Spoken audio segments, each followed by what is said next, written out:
name is Patrick Peck. I research Africans' poverty. By definition, poverty is a state of deprivation or lack of the usual socially acceptable amount of money or material possessions. The most common measure of poverty in the United States is the poverty threshold set by the government. This measure recognizes poverty as a lack of these goods and services commonly taken for granted by members of mainstream activity society. The official threshold is adjusted for inflation using the Consumer Price Index. Most Americans will spend at least 1 year below the poverty line at the same time between age 25 and 75.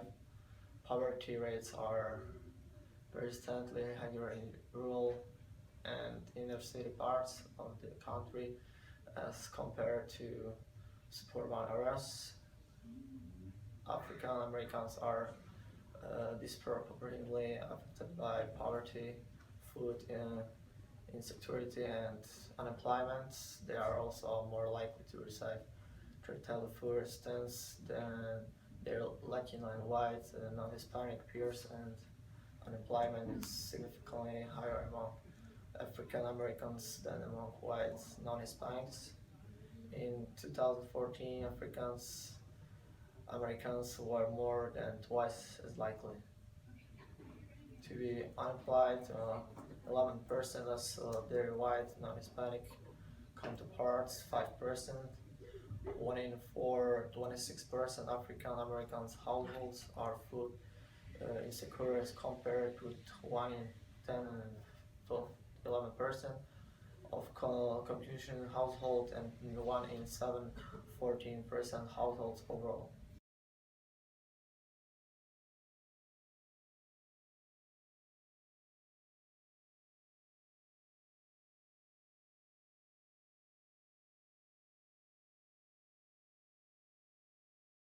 My name is Robert Culpepper, and today I'm presenting on the modern civil rights movement.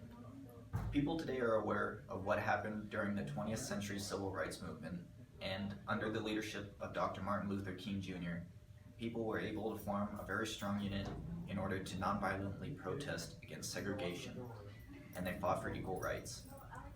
The difference in today's society is that with a whole new society based around technology and social media, people all around the world are able to see what really happens in communities.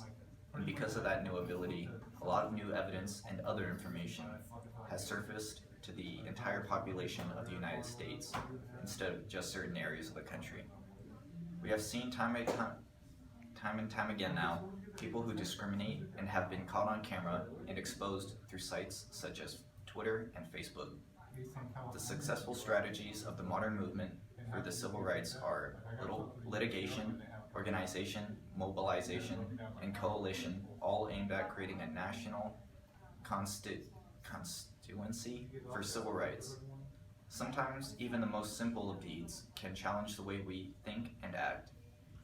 The truth is that Jim Crow may be dead, but racism is still alive and well, and the central fact of life for every non-white American is that it eclipses income, position in society, and someone's education level. An example of this would be the case of Trayvon Martin. Trayvon Martin was an innocent kid that was murdered because of racial stereotypes. And because of social media, the whole world became aware of this case instead of just a small portion of the country.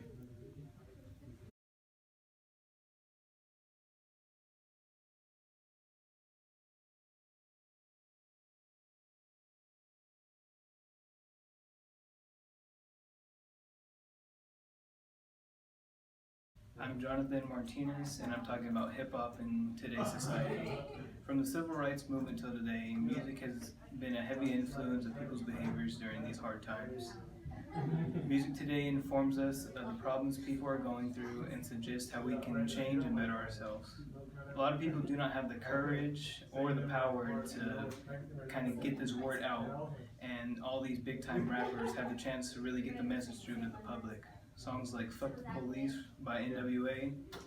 Sound of the Police, like KRS-One, have brought these issues up to the public and let everyone know that this is not okay. We also get to hear songs that bring a call to action and bring more of a positive vibe to the public when something like police brutality happens.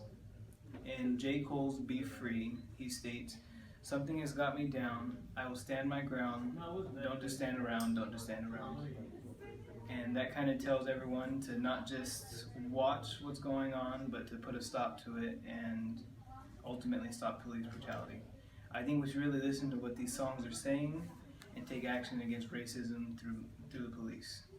With all the songs that are being made today about police brutality, I think one of the most influential songs that we have today is known as Glory, performed by John Legend and Common.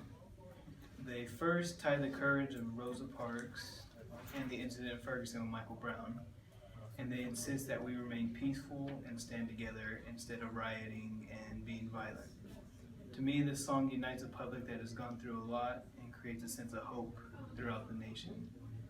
Because they are so popular, they can influence the public to go a peaceful route instead of a violent route like rioting and just being violent and ignorant.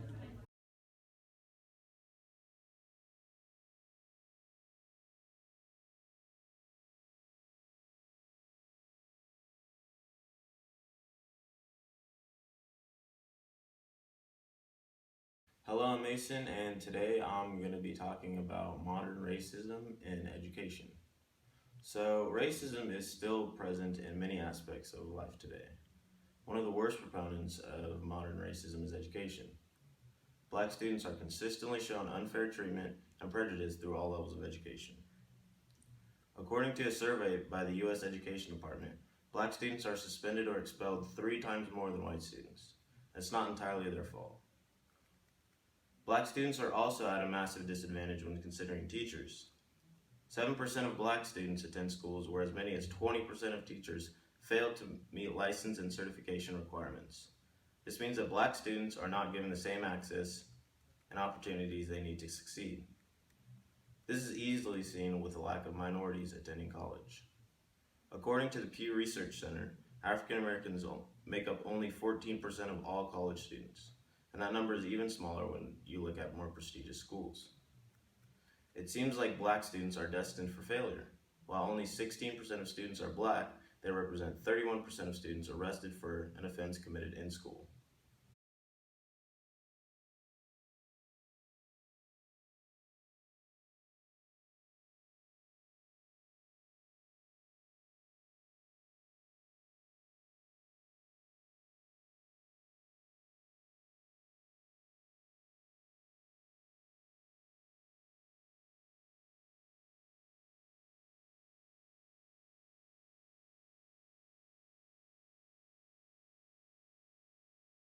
Just like, hi, my name is Jacob Kirk, and I research Black Lives Matter. Or just say, my section is Black Lives Matter, and then just say Black Lives Matter, and then My name is Jacob Kirk, and I research Black Lives Matter. Black Lives Matter has been combating modern racism since 2012 after the death of Trayvon Martin, a 17-year-old boy who was killed by a neighborhood watch captain, George Zimmerman. According to the Black Lives Matter website, their goal is to raise awareness for black dehumanization, broadening the conversation around state violence to include all of the ways in which black people are intentionally left powerless at the hands of the state. Black Lives Matter has already opened the eyes of many to modern racism's existence. Black Lives Matter calls upon the black community to come together so they can put an end to things like police brutality and other forms of modern racism. Also, Black Lives Matter speaks for black women along with gays and transgender of African descent. They work to free women from sexism and misogyny, to create a world where homosexuality isn't viewed as unordinary or unacceptable, and dismantle cisgender privilege or the set of unearned advantages that individuals who identify as the gender they were assigned at birth accrue solely due to having a cisgender identity. Racism has had a long enough lifespan in America, and Black Lives Matter is fighting to see that it has an end.